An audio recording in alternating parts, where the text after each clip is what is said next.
Идея единого Кавказа. Мы уже давно слышим об этом.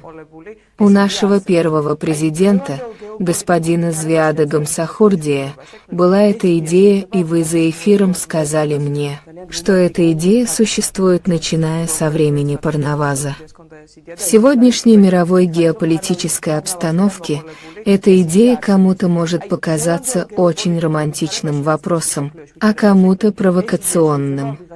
В общем, интересно, что подразумевается под этой идеей. Может быть, многие люди слышат, но не знают, реально, что означает идея единого Кавказа, что под этим подразумевается. Кстати, вы, наверное, знаете, что на нашем канале есть передача, которая работает конкретно в этом направлении. Там ведутся разговоры об этом, хотя в нашей передаче мы редко обсуждаем эту тему, поэтому мы услышим от вас. Конечно, эта идея не подразумевает образование Кавказа в едином государстве.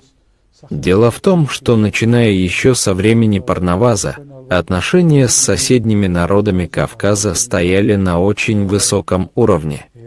Это было возведено в ранг государственной политики. Вы, наверное, помните, что тот же Парнаваз женился на даме дзурдзукской национальности, то есть на представительнице народа, который является предком современных чеченцев и ингушей.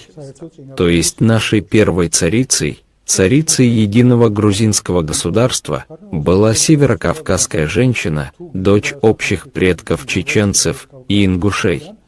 Это не было случайным фактором, поскольку Парнаваз абсолютно правильно определил, что если со стороны Северного Кавказа хочешь мира для государства, тогда у тебя должны быть нормальные отношения с теми народами, которые там живут. В этом смысле брачные отношения очень способствовали